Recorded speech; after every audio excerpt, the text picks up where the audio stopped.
Well, hello, once again. I just released a video about how I'm catching up on Summer Camp Island. The previous video focused on seasons 2 and 3 of the show, and today's video focuses on seasons 4 and 5, which means that I am officially caught up on Summer Camp Island. Hooray! We made it. I've seen so much of this show in the last 48 hours. I'm going to try to talk about some more aspects of the show that I didn't touch on in the previous video. I also want to get into specific story points that were revealed and elaborated on in seasons 4 and 5. So in the last video, I said that I would maybe be getting into spoilers, but I'd try to stay away from them. In this video, I am 100% getting into spoilers, very heavy, specific spoilers for basically the entire show. So please be aware of that. I'll try to remember to put it in the title of this video as well. But we're going there because I think it's important to talk about some of these elements. My discussion of the show wouldn't feel complete if I didn't touch on some of these things. Yeah, some kind of more disorganized thoughts before we get to the heart of the matter. Maybe this is somewhat predictable, but my feelings on the show have not changed very drastically since yesterday. I still have very positive feelings towards the show. I am still very impressed by the team that makes the show. I still think that Summer Camp Island fills a very specific space in the contemporary animation scene. A big thing that I talked about in the last video was the mix of one-off episodes that just have self-contained stories and then episodes that contribute to a continuous storyline or that are more lore-heavy. So season 2 was mostly one-off episodes. Season 3 was entirely multi-episode segments focused on a background of a specific character or a storyline focusing on one or two characters. And then it was a similar pattern with 4 and 5. Season 4 was more of those self-contained storylines, and then season 5 was once again these longer storylines, continuous storylines, lore stuff. Now, I still think that mix is good. Still don't feel annoyed by the more lore-heavy stuff here. However, it has started to drag for me a little bit because it definitely has started to take over. I don't know, even if we looked at the episode list and we found that it was a perfect 50-50 split between the two types of episodes, in my mind, after the fact, most of my memories and impressions of the show, or in specific moments, most of those would probably be from those heavier storylines, the continuous storylines, etc. That makes sense. That's not surprising. Most of that stuff is written very well, contains very memorable moments. We often get to see characters in very different situations. But here, yeah, it did start to weigh down the show just a bit, I think. Especially because I think that all of those elements, and even just spending so much time with one or two of the campers at a time, and then whatever other magical creatures they happen to hang out with, it has taken a little bit away from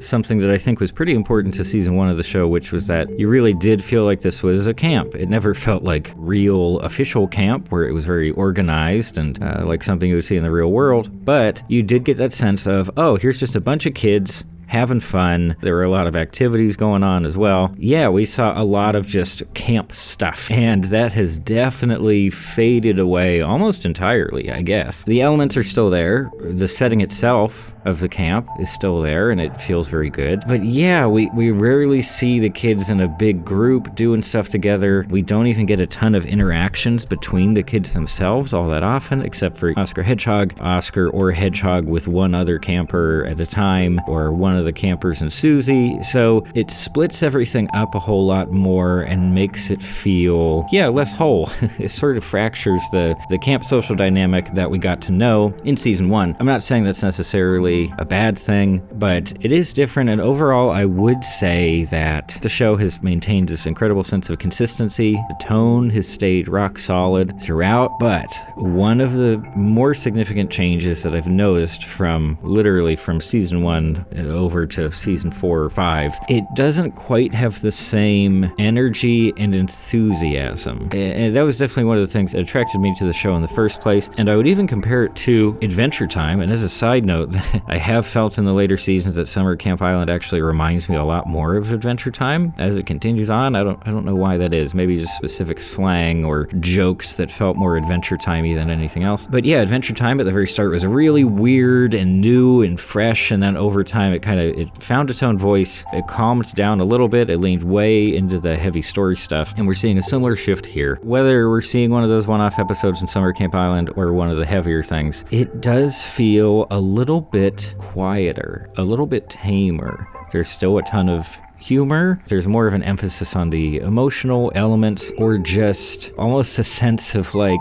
characters having just a self-acceptance of some kind, which is probably very positive from its storytelling perspective, because it kind of means, oh, okay, there has been development. Characters now have a stronger sense of their own identity. That's great for a setting like this. It's kind of a collective Bildungsroman thing. But then without that fuel, without that drive to go through those changes, come up against challenges and stuff, it just doesn't feel like it has the same amount of energy. Not a bad thing.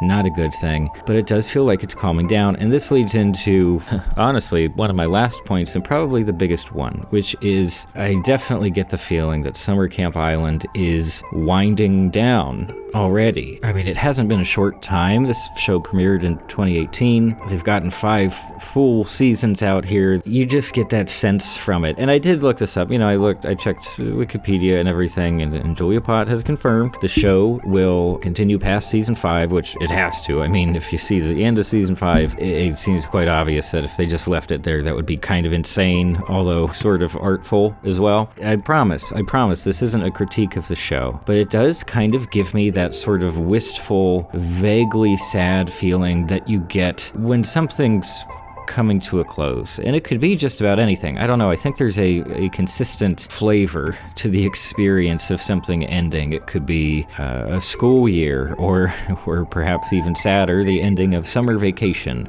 when you're a kid. Or it could be the end of a romantic relationship. Or it could be, well, I don't want to get too heavy, but someone is on their way out, and you have to cope with that. You have to adjust to some very serious changes in your life. It's never a completely negative feeling. It's part of life. It's very natural. And there can be positive things that come from these moments of transition, of course, especially in the area of personal growth and sort of self-learning. But you get that bittersweet tinge in there as well, where you're just feeling like, oh, okay. And then you start thinking back on the very beginning part, which is always the most exciting, isn't it? It's not necessarily the best part of an experience, but it's one that's very easy to look back on and savor and think, wow, man, I was doing so much stuff. It was so exciting, the idea of this whole new experience, and anything could happen, potential, even just growing up. And maybe that's what they're going for. Maybe they're trying to get to a place here where they sort of simulate for the viewer one small shade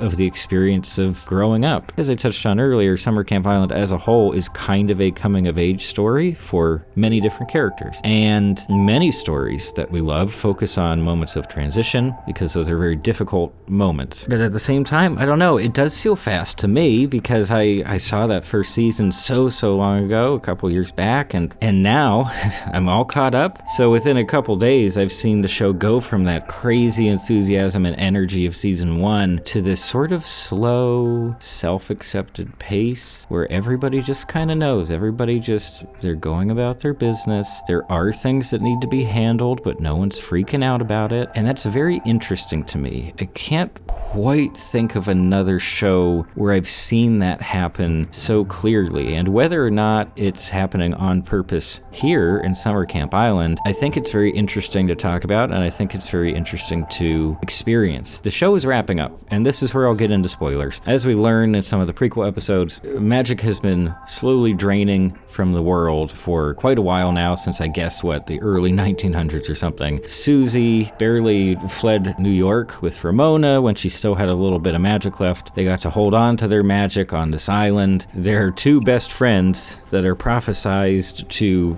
save magic in all the world, to sort of restore the world as a place of magic. That's the big looming threat. It's the big challenge of the entire show. Susie and Ramona thought that they were going to be the two best friends to do it. They sort of did, but I guess didn't. It's a little confusing when they get into that bit of the lore. Magic still needs to be saved. Is it going to be Oscar and Hedgehog who do it? Maybe. Is it going to be Jim Jams in pajamas? Maybe. Who knows? I don't really care that much. I assume that we're going to see that because that is the big ending that the show has set up for itself. And ever since, it has been trotting toward that conclusion at a pretty steady pace. The other big reveal, of course, is that Summer Camp Island itself is a magic school. Used to be a magic school just for witches. Now it's Susie pooled kids from, I guess, just the United States who happen to have some magic, who happen to be magical creatures of some kind, but they didn't tell them. They just said, oh no, it's a regular summer camp, act like we've been doing this forever. And then slowly, over the course of the show, each of the campers realizes that there's some type of magical creature or that they have some role to play in the magical world. Obviously, Hedgehog is one of the first.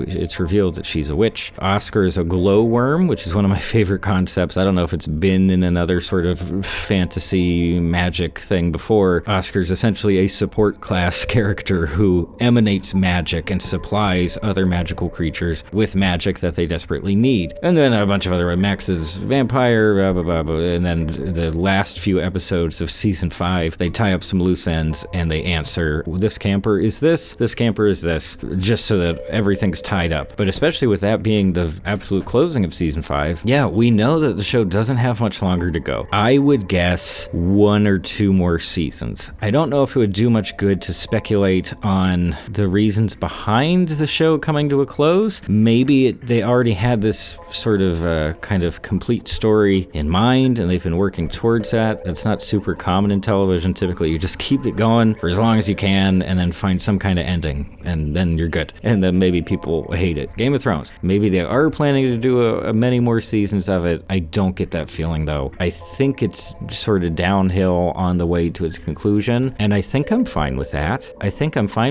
have every confidence that the conclusion they deliver will be very satisfying. I don't feel the quality dropping off in any way, but I do get the sense of, I don't know, either a loss of energy or maturing, and maybe that's the same thing. The show itself, Summer Camp Island as an entity, has grown up very quickly across just a few years. It's something different now. Like anything else that matures, it has a few different qualities. It's maintained many of the old ones. It maybe appeals to different people now. And as a bystander, as an observer, I think that's kind of neat. So many shows, especially animated shows that are aimed at children, young audiences, they don't feel like they develop at all. They feel incredibly static. They feel like they're just going to, like I was saying earlier, just keep doing the same thing for as long as they can get away with. And then, when it falls off, okay, we're done, split town. It really does feel like the show has transitioned in a sense. That alone is interesting to me. It's interesting. It does make me a little bit sad. It does feel like it's on the way out. I don't know how other people feel about that. I don't know if people are looking forward to getting a very solid conclusion. This wound up being much heavier than I was expecting. But that was my honest impression of catching up on the whole show. Seasons 4 and 5, I still enjoyed a whole lot, but it is different now. Whether that's enjoyable or not is completely up to you. But this has been an interesting experience. I definitely wouldn't be against the idea of doing a retrospective after the fact. I know. It sounds like I'm digging Summer Camp Island a grave already when it might have a good, 2 or 3 more years in it. But at least for the moment, those are the feelings I have on it. Had a great time going back, and I hope that you folks out there have enjoyed listening to me talk about it. Lord knows I've talked about it for long enough here. I could maybe say some more specific things about particular elements, but no, this isn't a critique. It's a visit. It's a visit you have with an old friend, and you get a sense of how they're doing, and that's kind of it. It's none of your business to really dig into every single detail. Hope I said something interesting here, and thanks for stopping by.